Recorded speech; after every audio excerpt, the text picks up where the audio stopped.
अभी श्याम भगवान ने एक प्रश्न किया है, आइदर यू आर गॉड और यू आर डॉग, और कहा ये अपने तो पूछो में बताओ नहीं। इसकी आगे परिभाषा क्या बोली है, गॉड कौन है और डॉग कौन है। मैन माइनस डिजायर, यदि व्यक्ति को कोई चाहना नहीं है तो वो गॉड है, वो परमात्मा है। Man plus desire equal to dog. अगर किसी व्यक्ति में कोई चाहना है तो वो कुत्ता है। अब अपने मन से आप विचार करो कि आपको कोई चाहना है, और इसका एक लाइन में प्रमाण दिया है, चाह चमारी चीमड़ियत नीचन से नीच, और तू तो पूरन ब्रह्म था यदि चांद होती बीच।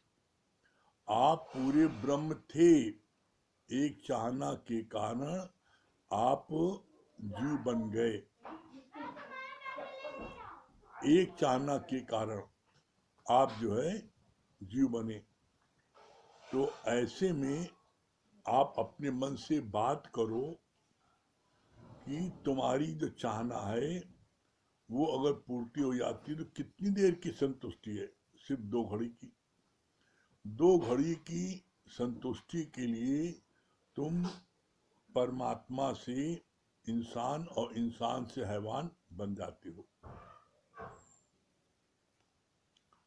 चलिए, हम लोगों का गीता का 4था अध्याय चल रहा है, और 4थे अध्याय में कल जो पढ़ा गया था, जिसको एक्सप्लेन किया जा चुका है, उसका लास्ट पैराग्राफ पढ़ देते हैं, फिर उसके आगे पढ़ते हैं।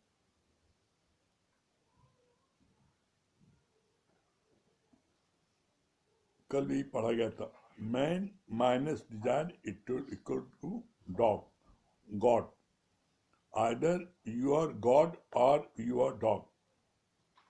अगर ज्ञान में पूरी रुचि होगी तभी तुम मन मना भाव होकर ज्ञान सुनेगा। डाइव डीप, अपने अंदर गोता लगाओ।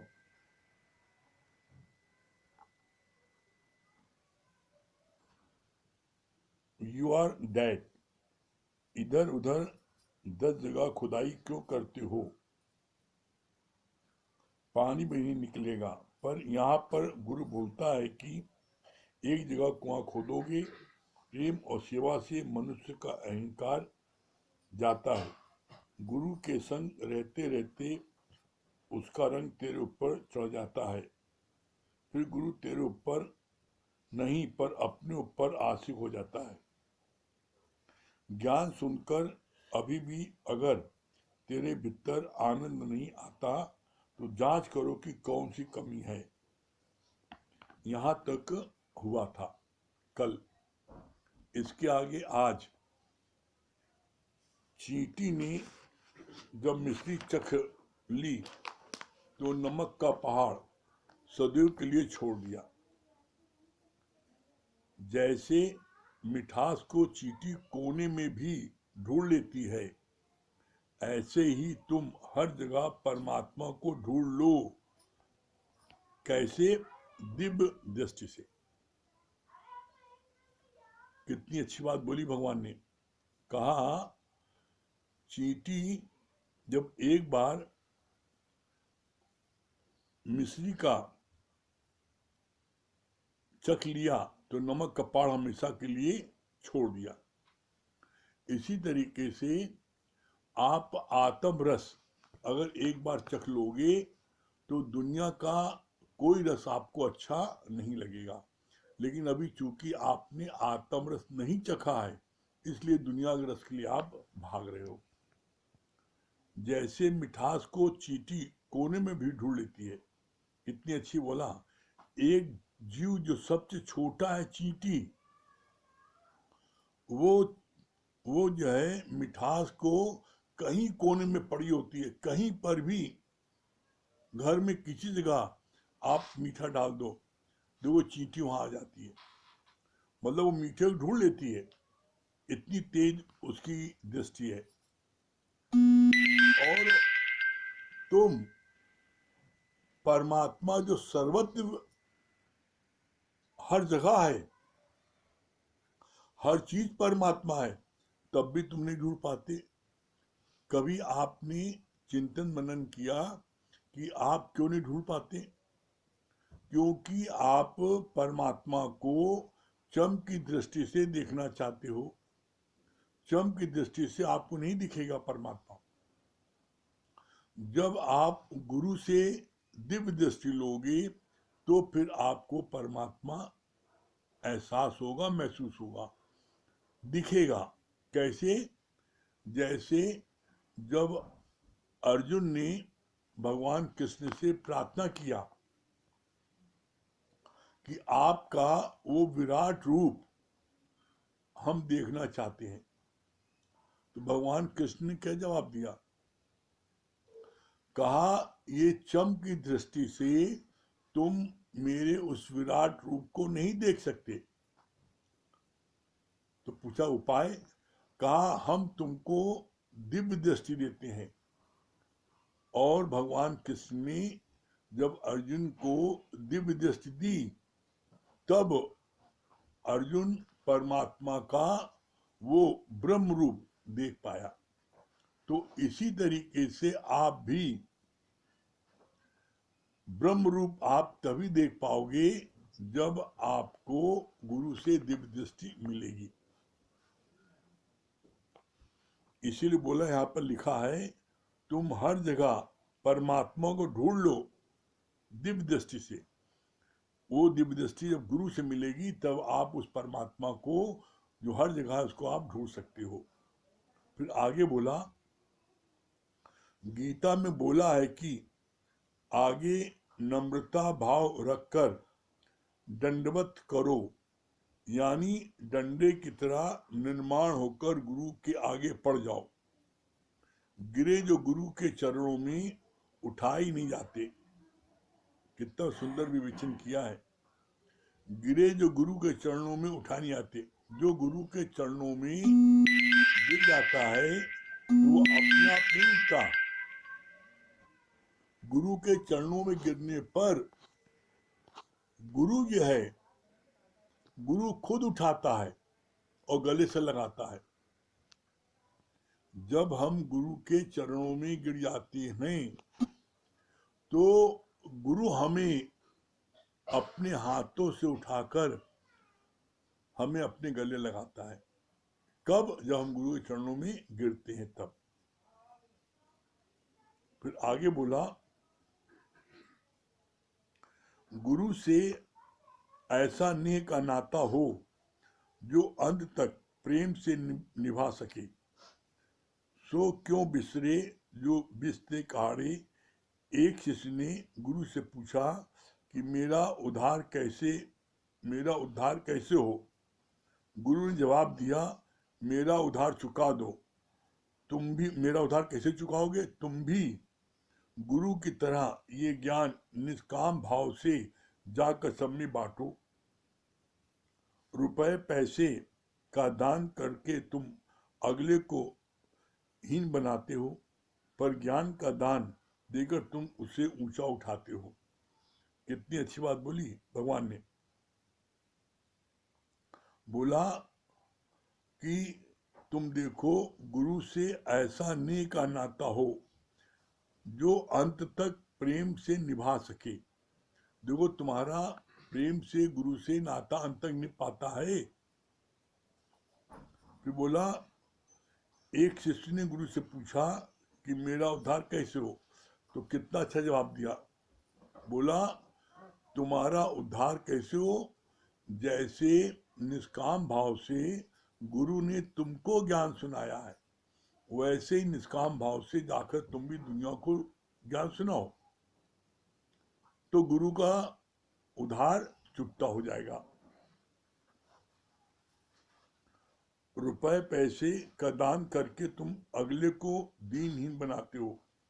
क्या बोला? अगर तुम किसी को किसी वस्तु पदार्थ धन का दान देते हो तो उसकी निगाहें नीचे हो जाती है, वो अपने को बड़ा दीनहीन समझता है, बड़ा असहाय समझता है, तो तुमने उसको नीचे गिराया। लेकिन ज्ञान का दान दोगे तो वो ऊंचा उठेगा। क्यों? क्योंकि ज्ञान के बिना हर कोई धोखा खाए, चाहे निस्दिन पूछे और पुछाए। दान बहुत प्रकार के हैं, लेकिन उन सभी दान में ज्ञान दान सर्वश्रेष्ठ। भगवान कृष्ण ने कहा मेरे मत से सर्वश्रेष्ठ दान है ज्ञान का दान। फिर आगे बोला, किसी से भी एक अक्षर बोलते हो तो पहले उसे अपना आप जानकर फिर बोलो। वाणी में भी नम्रता और मिठास भरी हो। युक्ति क्या बताई?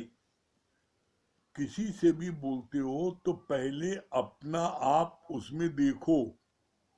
जब आप अपना आप देखोगे तो क्या फिर उससे कटुता से कठोरता से आप बात करोगे?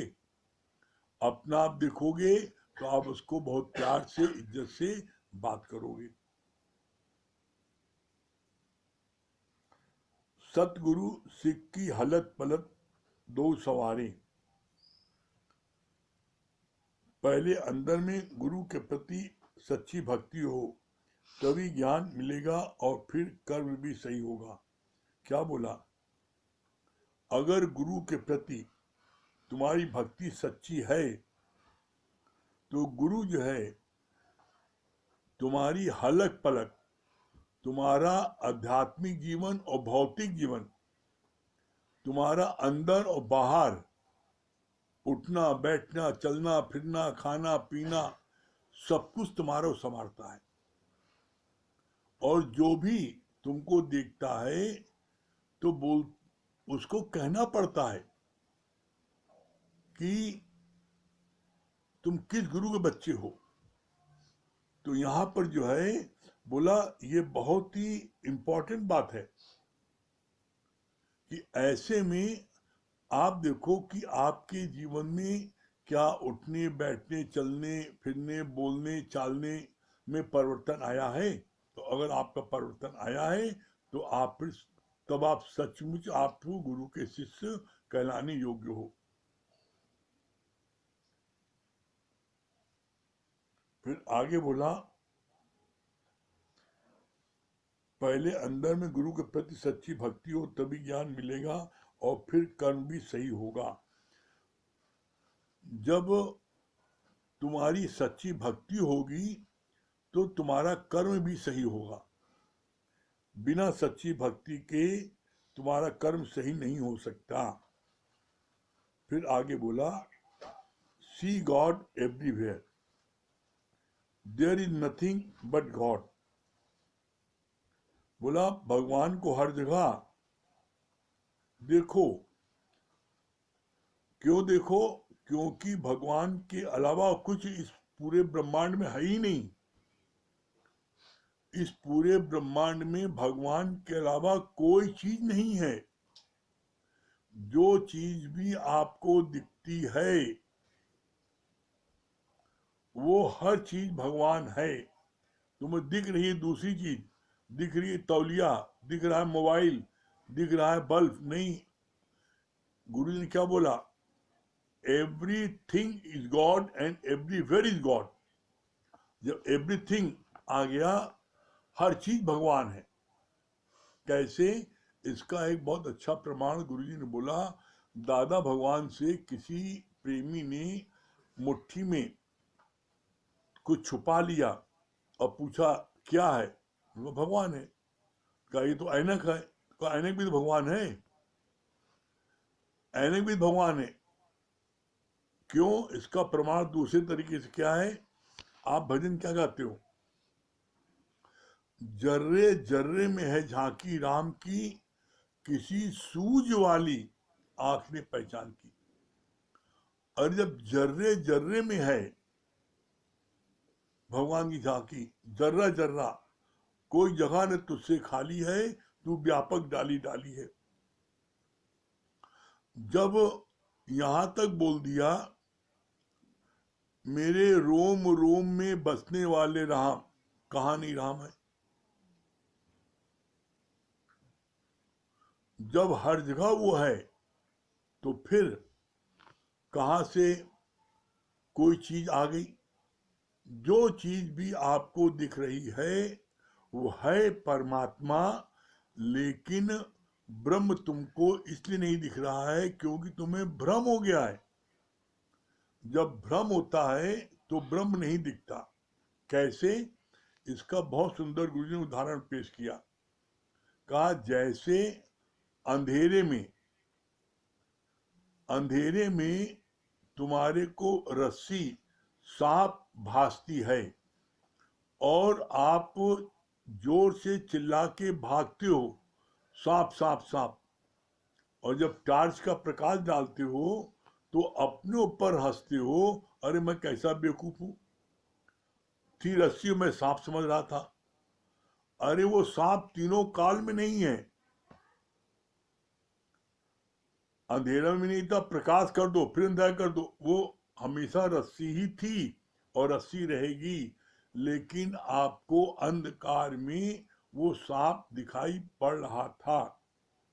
एकदम ठीक इसी प्रकार से आपको जगत में सब लोग दिखाई पड़ रहे हैं। ये लड़का है, ये लड़की है, ये गाय है, बैल है, दिखाई पड़ रहे ना। कैसे दिखाई पड़ रहे हैं? बोला अज्ञान के कारण। जैसे अंधेरे में रस्सी सांप दिखाई पड़ रही थी, उसी तरीके से ब्रह्म ज्ञान न होने के कारण आपको दुनिया में हर चीज दिखाई पड़ रही है। जब ब्रह्म ज्ञान आपको आ जाएगा, हो जाएगा, तो फिर आपको ये सब चीजें आपको मिथ्या लगेगी और आप फील करोगे कि everything is God, everywhere is God, परमात्मा के अलावा कुछ है ही नहीं। ये बात हमें गीता में भगवान कृष्ण ने वचन जो बोले उससे भी सिद्ध होता है। भगवान कृष्ण ने 11वें अध्याय में अपनी विभूति का वर्णन करते समय क्या बोला है? चींटी से लेके हाथी तक, राई से लेके पहाड़ तक, जड़ चेतन सब मैं ही बना हूं। मैं अपनी विभूति का वर्णन कहां तक करूं? इसका एक बहुत अच्छा उदाहरण और पेश किया गुरुजी ने। एक टीचर ने क्लास में बच्चों से कहा, बच्चों आज तुम लोगों को एक सेव इनाम देंगे। कैसे देंगे? मेरे एक प्रश्न का उत्तर कोई दे दे। क्या प्रश्न गुरुजी? प्रश्न है भगवान कहाँ है। कोई मेरे प्रश्न का उत्तर बता देगा भगवान कहाँ है तो उसको एक सेव इनाम देंगे। उस क्लास में एक सत्संगी बच्चा भी आता था। जो एक सत्संगी बच्चा आता था तो उसने गुरु से क्या कहा, गुरुजी मैं आपको 2 सेव इनाम दूंगा। बोला बच्चे ने, उस सत्संगी बच्चा जो आता था वो खड़ा हो गया और उसने गुरु से बोला, क्या बोला गुरु से? वो बोला गुरुजी मैं आपको एक सेव जो मैं आपको 2 सेव इनाम दूंगा। क्यों भाई, कैसे नाम दोगे? कहा आप मुझको ये बता दीजिए कि भगवान कहाँ नहीं है। जब सब जगह भगवान भगवान कहानी मुझको बता दीजिए। तो टीचर जी का विवेक जागृत हो गया और टीचर जी ने उसको शाबाशी दी, नहीं शाबाश बेटा तुम सही बता रहे हो। तो इसीलिए इस बात को आप अच्छे से जान लो कि पूरे ब्रह्मांड में एक ब्रह्म के अलावा कुछ भी नहीं है। इसी बात को रामचंद्र जी से उनके गुरु ने बोला, क्या बोला? बोला वो जो है, बोला गुरु ने, हे राम जी, जगत बना ही नहीं है। तो उन्होंने कहा, हमको तो दिख रहा है। तो गुरु ने जवाब दिया कि सपना भी तो दिखता है, लेकिन सपना गायब कब हो जाता है? जब आप नींद से जग जाते हो तो जो सपना आपको सच दिख रहा है वो नहीं रहता। तो कहा, इसी तरीके से आप अज्ञान की नींद में जब तक सो रहे हो, आपको जगत की हर चीज सत्य लग रही है। जिस दिन आप अज्ञान की नींद से जाग जाओगे, उस दिन आपको जगत जो है, फिर जो है, ये जगत जो है वो सपना दिखाई पड़ेगा। जगत जो है क्या है, वो पता लगेगा कि जो सपना था नहीं, वो सिर्फ ब्रह्मी ब्रह्मचौर समाया। ये तुम्हें गुरु के ज्ञान से ऐसा फिर एहसास होने लगेगा। फिर आगे बोला,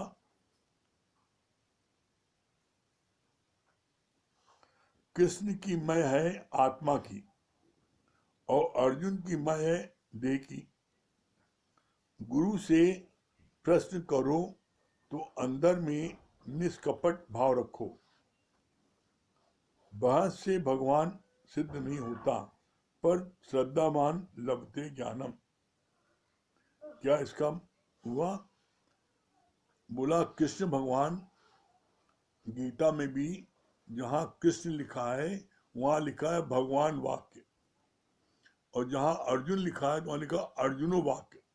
कृष्ण के लिए नहीं लिखा कृष्ण वाक्य, कृष्ण के लिए लिखा है भगवान वाक्य। और जहाँ अर्जुन आया है, अर्जुन प्रश्न किया है, तो वहाँ लिखा है अर्जुन वाक्य।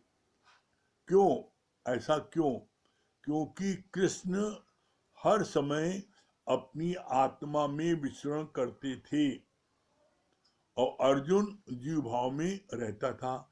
इसलिए अर्जुन के लिए बोला गया कि अर्जुन वाक्य, और कृष्ण के बोला गया भगवान वाक्य। फिर आगे एक सावधानी बरतने के लिए बोला, गुरु से प्रश्न करो तो अंदर में निष्कपट भाव रखो। निष्कपट भाव क्या है? अंदर में उत्तर पहले से पता है, तो गुरु की परीक्षा लेने के लिए देखें गुरु आता ही नहीं आता है। कपट भाव, चेकिंग करने के लिए। तो बोला, तुम गुरु की चेकिंग नहीं करो। गुरु की चेकिंग जो है उसने अपने गुरु के आगे सब कर लिया है, सब करा लिया है। तुम चेकिंग नहीं करो। तुम चेकिंग करोगे तो गिर जाओगे। क्यों?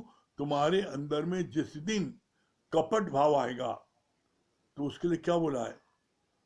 कपट भाव आने मतलब क्या होता है? अश्रद्धा। तो बोला, श्रद्धावान लभते ज्ञानम और अश्रद्धालु नासयान। जिस दिन तुम्हारे अंदर में कपट भाव आएगा, अश्रद्धा आएगी, उसी दिन नासयान मतलब क्या होता है? गुरु मारता नहीं। गुरु मारे न कोई हथियार, गुरु हथियार नहीं मारता कोई, बल्कि क्या होता है? तुम्हारी अश्रद्धा ही तुम्हारे घड़े में, जो घड़ा तुम्हारा था, गुरु ने जो उसमें अमृत भरा था, ज्ञान का सागर भरा था, उस घड़े में जिस दिन अश्रद्धा होगी, उस दिन उस घड़े में क्या होगा? छेद हो जाएगा और सारा ज्ञान तुम्हारा बह जाएगा। तो बोला, अश्रद्धालु नाशयान। तुम्हारी जो जो पूजा होती थी, तुम्हारी को लोग जो दुनिया वाले पूछते थे, तुम्हारे ज्ञान के कारण पूछते थे, और जिस दिन सब ज्ञान बह जाएगा तो फिर तुम्हारी कोई पूछ नहीं होगी। इसलिए जीवन में कभी भी अश्रद्धा मन में पैदा नहीं करना। चाहे कितने भी प्रश्न कर लेना गुरु से, लेकिन अश्रद्धा अपने मन में नहीं लाना। फिर आगे बोला, बहस से भगवान सिद्ध नहीं होता, पर श्रद्धावान लभते ज्ञानम। दो दोस्त गए बगीचे में। एक ने तो बगीचे की लंबाई चौड़ाई नापी, अंदर ही अंदर फलों के भाव जांचता रहा। पर दूसरे ने 2-3 पक्के आम खाए और संतुष्ट होकर सो गया। ऐसे ही कोई ज्ञान की लंबाई चौड़ाई व्याख्या की लंबाई चौड़ाई व्याकरण की व्याख्या ही समझने में जीवन बिता देते हैं, पर श्रद्धालु गुरु से अपनी औषधि लेकर जीवन मुक्त होकर विचरता है। यहाँ शब्द आया है अपनी औषधि लेकर। अपनी औषध का मतलब क्या हुआ कि जिस चीज में तुम अटक रहे हो, फंस रहे हो, चाहे वो पांचों विकारों में किसी किसी का किसी में बहुत जबरदस्त आसक्ति होती है, तो वो गुरु से उसका उपाय पूछता है और उपाय पूछ करके वो उससे छुटकारा पा लेता है। कैसे?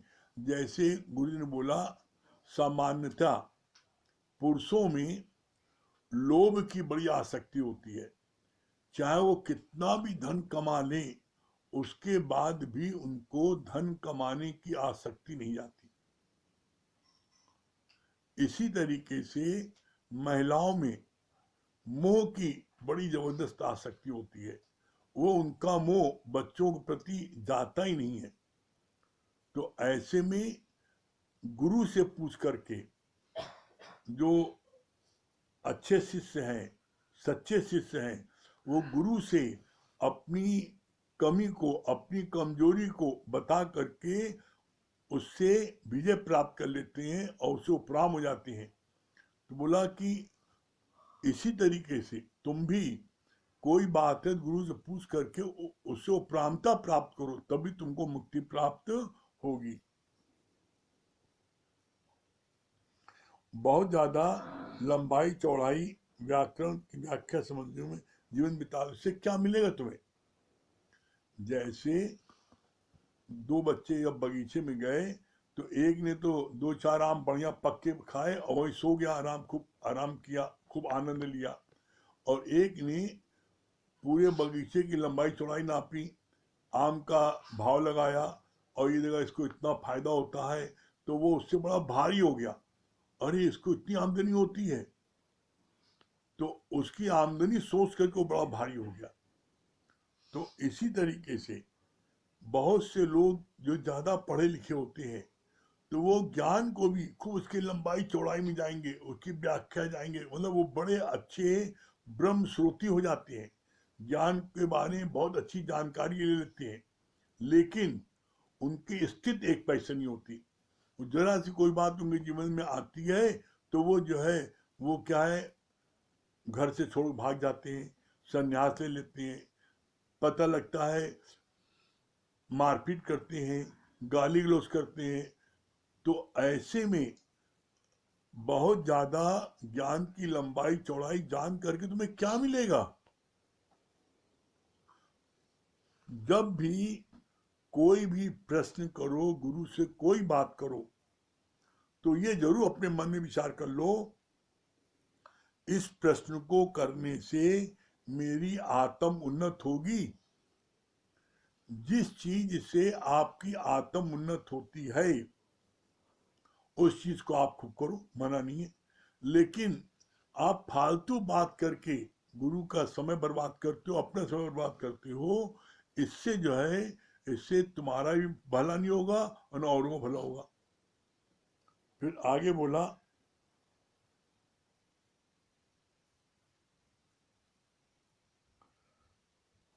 पर श्रद्धालु गुरु से अपनी औसत लेकर, अपनी औसत जहां पर अटकता है, जहां नहीं पा रहा है, जहां फंस रहा है, उसका उपाय पूछता है और उसमें सफलता पा करके जीवन मुक्ति प्राप्त कर लेता है। फिर आगे कहा, राम नाम हर कोई कहे, कहने को विचार, वो ही नाम साधु कहे, वही नाम संसार। क्या वो मतलब? राम राम तो हर कोई कहता है, संसार के हर प्राणी कहते हैं राम राम, लेकिन एक साधु जो राम कहता है तो उसके नाभि से आवाज आती है राम।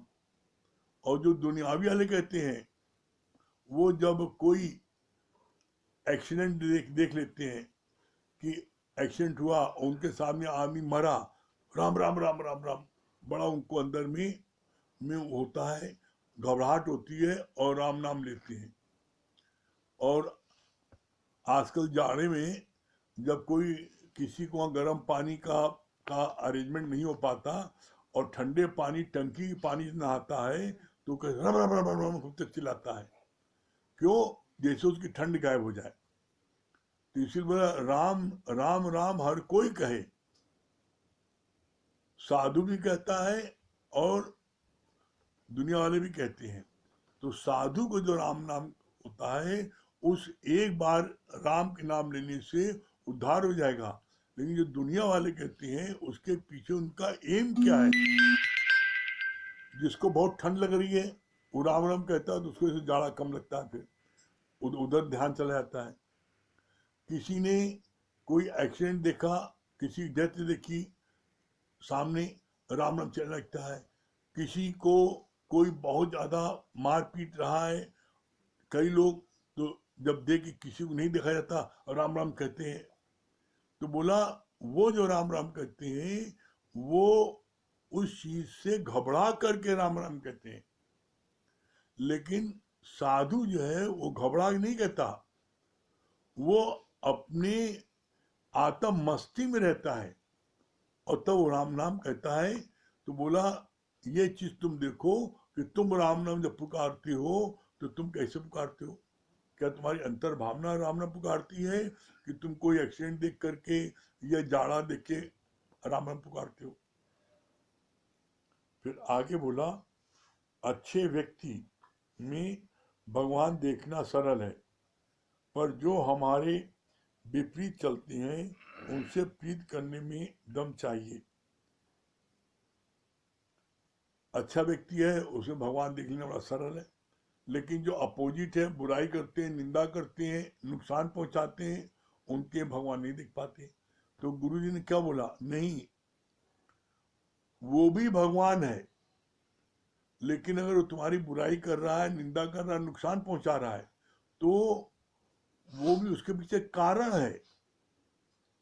कभी किसी न किसी जन्म में कभी तुमने उसकी बुराई की होगी, कभी तुमने उसको नुकसान पहुंचाया होगा, कभी कोई ऐसी बात, तो उसके कारण से वो तुम्हारे कर्म काट रहा है।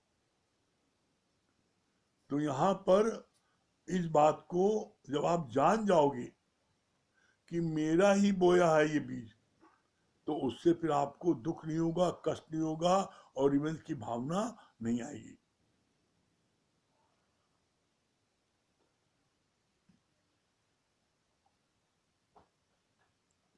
आगे बोला पार्लियामेंट में खास अपोजिशन पार्टी रखी जाती है, हेल्दी क्रिटिसिज्म से हमारी उन्नत होती है। जो जिनको आप अपना दुश्मन समझते हो, आपकी जो बुराई करते हैं, सत्यता ये कि उनके कारण आपकी उन्नत होती है। क्यों? जो आपकी बुराई करते हैं तो उनको आप जब देखते हो तो आप बड़ा अलर्ट हो जाते हो कि नहीं भाई सावधान हो जाए, क्योंकि ये मेरी जो है बुराई देखने आया है। तो उसमें आपकी उन्नत होती है। तो ऐसे में बोला कभी उनसे घृणा नहीं करो, कभी नफरत नहीं करो, बल्कि दादा भगवान ने तो यहां तक कह दिया है, निंदक नीरे राखिए आंगन कुटी छवाए, बिन साबुन पानी के निर्मल करे स्वभाव। कहा जो ऐसे लोग हैं उनके लिए अपने घर में कुटिया बना करके उनके लिए उनको स्थान दो। क्यों? क्योंकि उनके रहने से तुम्हारी उन्नत बहुत तेजी से होगी। क्यों होगी? क्योंकि बिन पानी साबुन के निर्मल करे स्वभाव।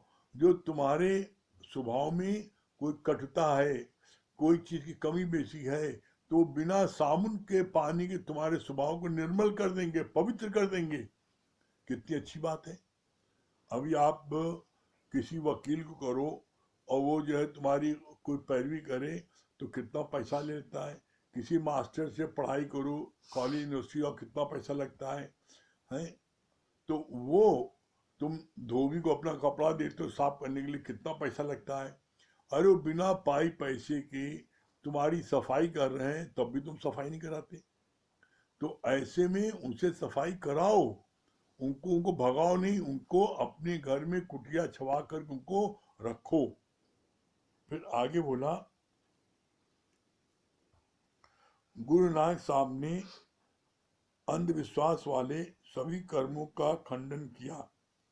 ग्रंथ साहब को पीठ देकर तुम नहीं बैठते हो, पर बचनों को तो पीठ देते हो। तुमने गुरु नानक साहब ने जो कहा वो तो तुमने वचन नहीं माना, जो वचन कहा उसको नहीं माना, और इसको बड़ा बुरा मानते हो कि तुम गुरु ग्रंथ के आगे पीठ करके बैठ गए। अरे पीठ करके बैठ गए, इसका बुरा लगा, और वचनों को तुमने नहीं माना, तो वो तुमने अच्छा किया।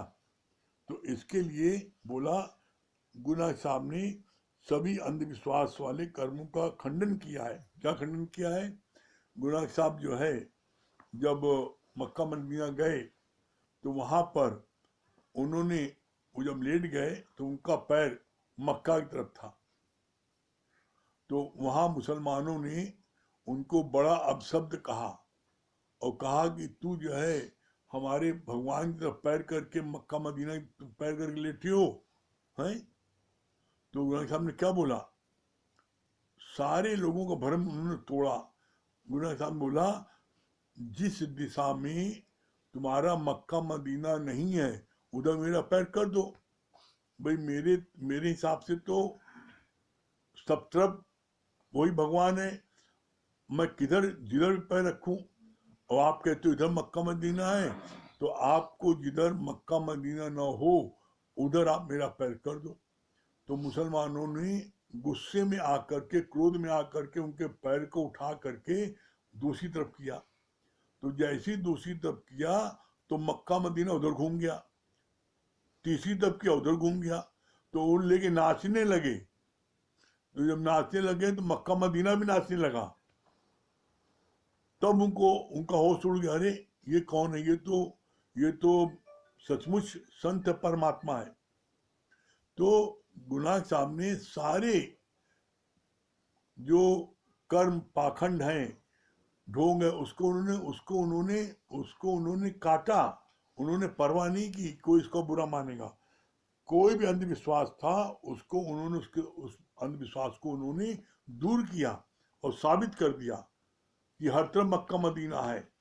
तो ऐसे में जो लोग, बहुत से लोग जो है जो अंधविश्वास करते हैं और अंधविश्वास करके वो जो है आपके करते हैं, और उसमें लोगों का बड़ा नुकसान हो जाता है। कैसे?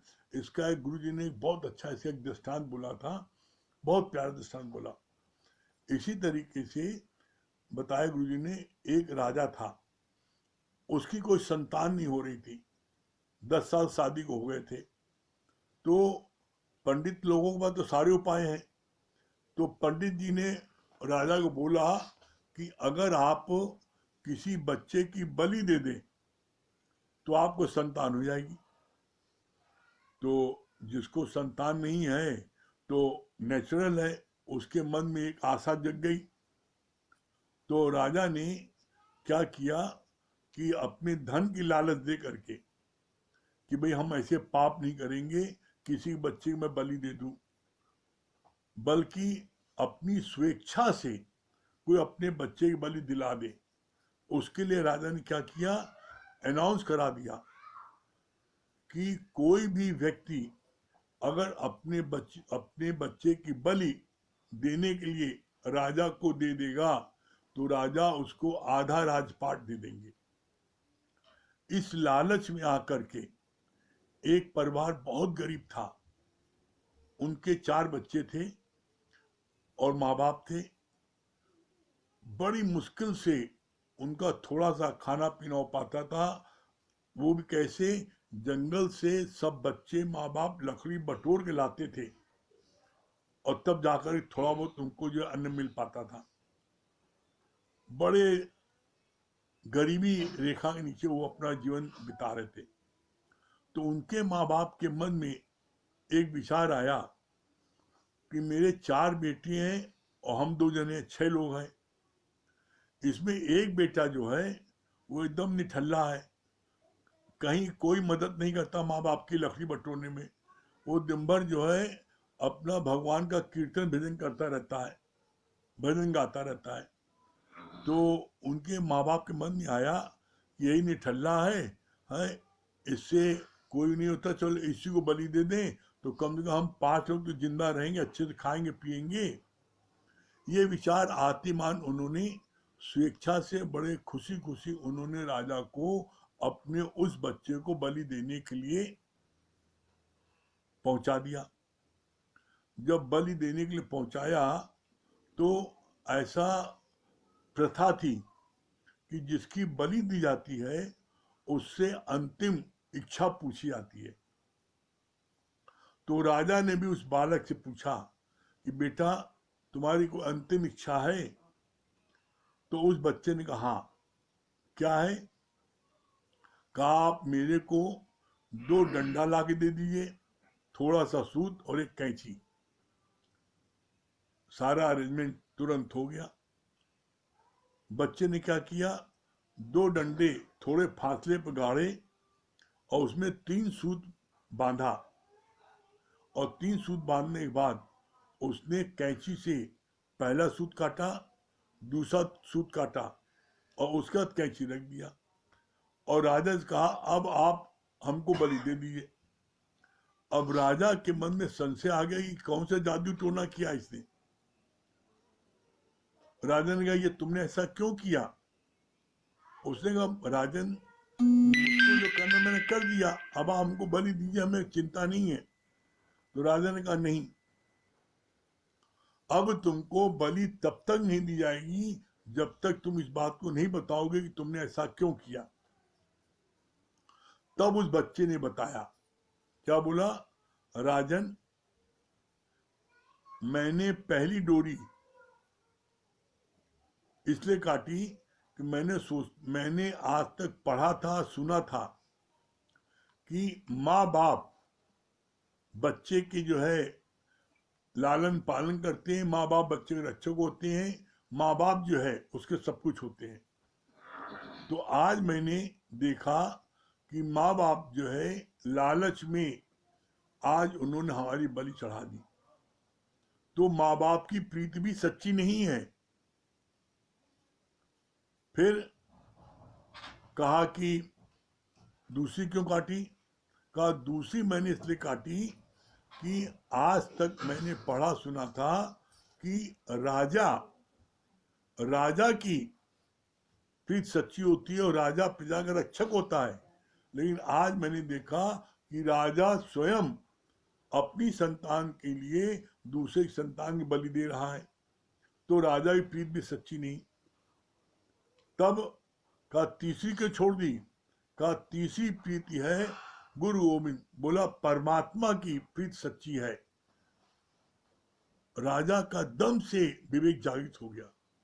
कहा अरे इतना प्यारा, इतना होनहार, इतना बुद्धिमान बच्चा, मैं इसकी बलि दे देना रहा हूं। राजा ने रानी से सलाम मशवरा किया कि पता नहीं इसकी बलि देने के बाद बेटा हो ना हो, इतना होनहार बेटा मेरे को मिला है, क्यों ना इसी गोद ले ले। रानी बड़ी खुश हो गई और रानी का आप बहुत अच्छा विचार आपके मन में आया है, और उसी को गोद ले लिया। इसका सिद्धांत क्या है?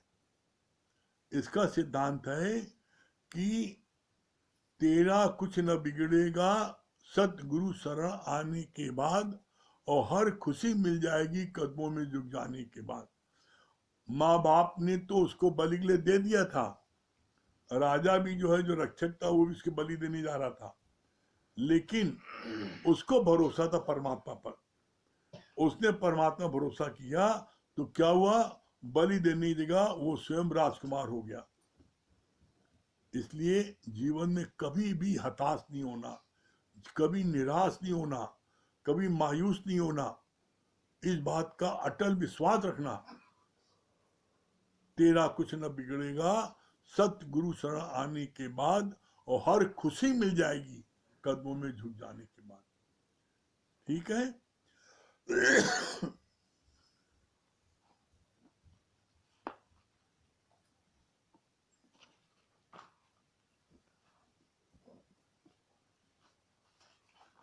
चलिए आज जो है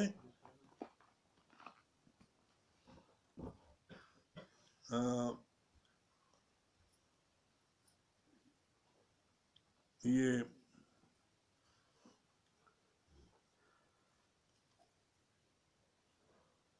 हमारी बड़ी बहू रानी शिवांगी, सानू, और आज मधु जी का भी, इन तीनों का आज जो है बर्थडे है।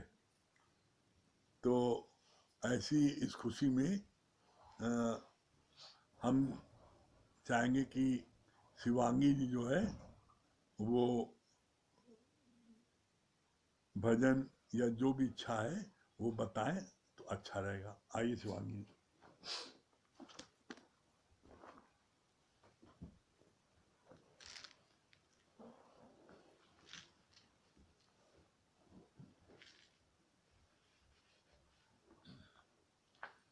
हरिओम। सबको भजन सुना देते हैं।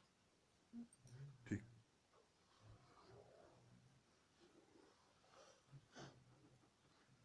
काहे घबराता दिल और काहे उदास है, काहे घबराता दिल और काहे उदास है। मुरलीधर मन मोहना, मुरलीधर मन मोहना तेरे ही पास है, काहे घबराता दिल और काहे उदास है। ढूंढने की उसको क्या है दरकार, सामने खड़ा है तेरा श्याम सरकार। ढूंढने की उसको क्या है दरकार, सामने खड़ा है तेरा श्याम सरकार। काहे तू पुकारे उसे जोर जोर से, खींचता नहीं क्यों उसे प्रेम डोर से। काहे तू पुकारे उसे जोर जोर से, खींचता नहीं क्यों उसे प्रेम डोर से।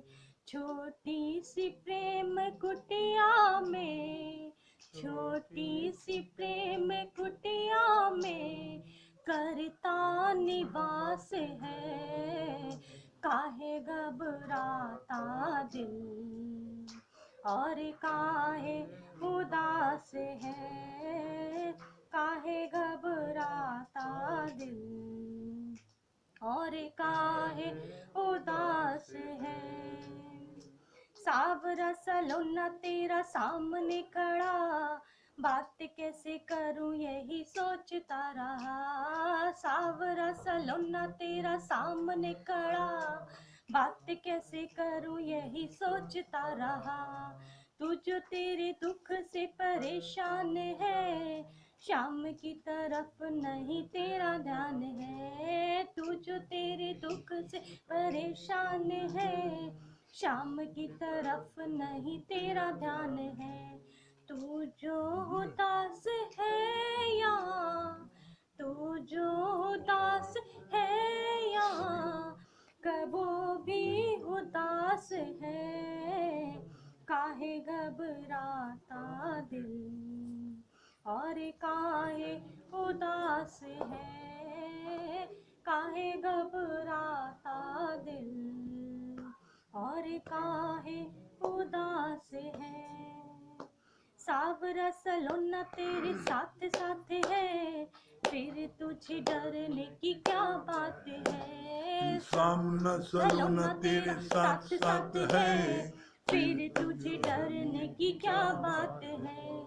शाम का भजन दिन रात किए जा, साथ तेरा देंगे उसे याद किए जा। शाम का भजन दिन रात किए जा, साथ तेरा देंगे उसे याद किए जा।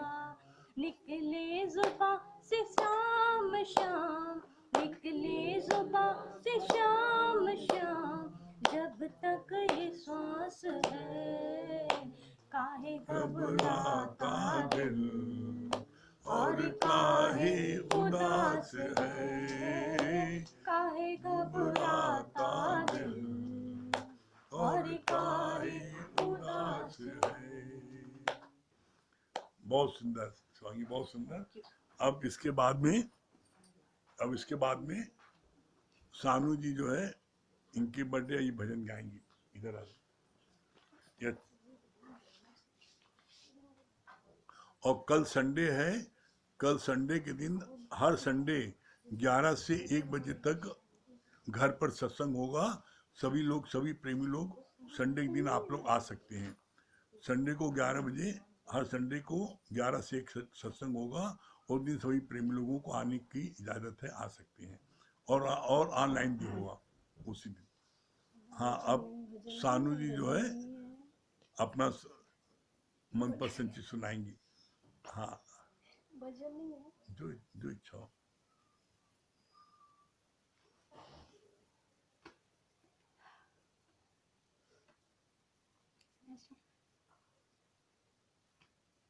ये दिल तुम बिन कहीं लगता नहीं, हम क्या करें।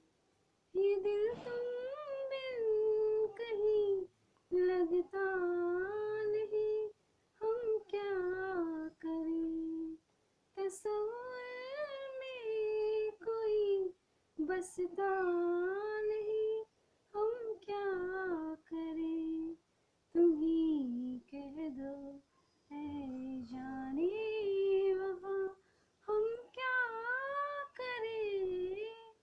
लुटे दिल में दिया जलता नहीं, हम क्या करें। तुम ही कह दो ऐ जाने अदा, हम क्या करें।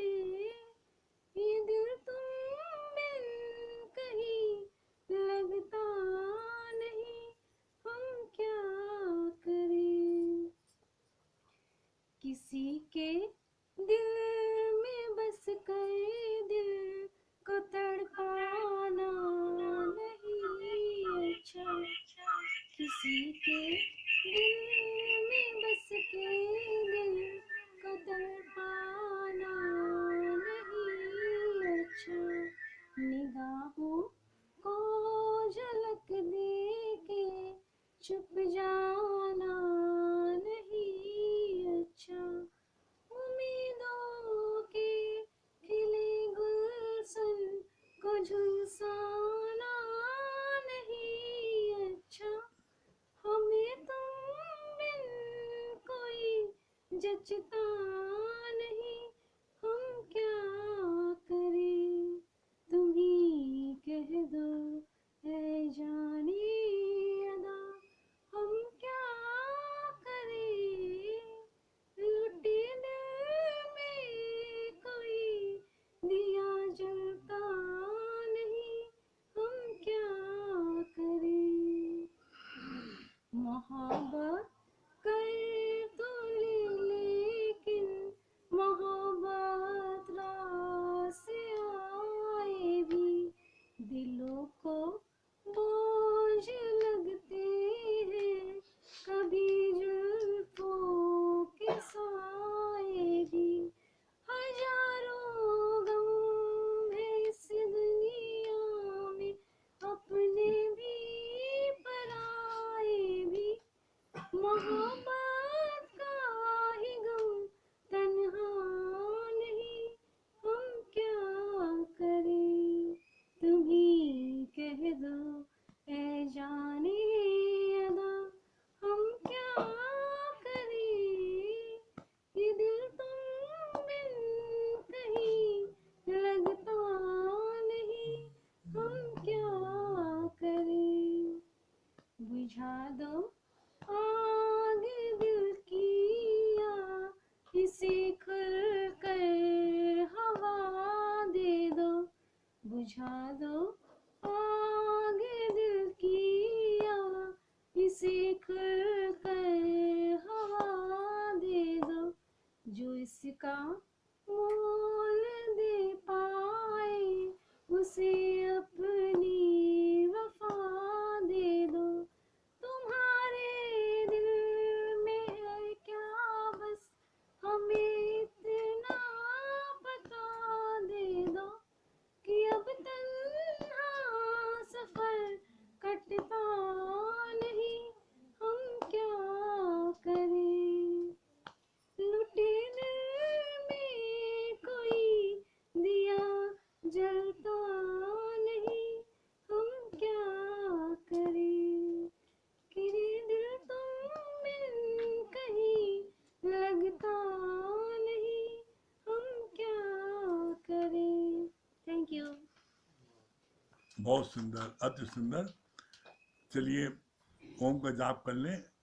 एक बार फिर से शिवांगी को और सानू को बहुत बहुत बधाई।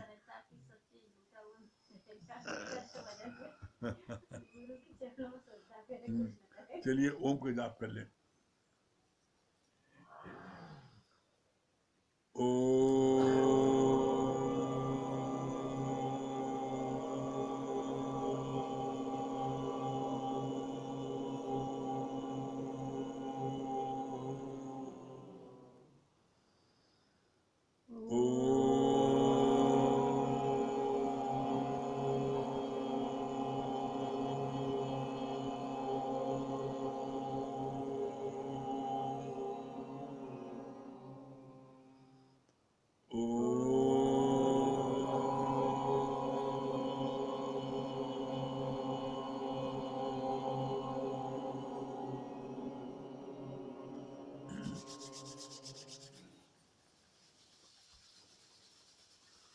सभी प्रेमियों को हरिओम। जैसे बताया, कल सुबह 11 बजे से 1 बजे तक सत्संग घर पर होगा।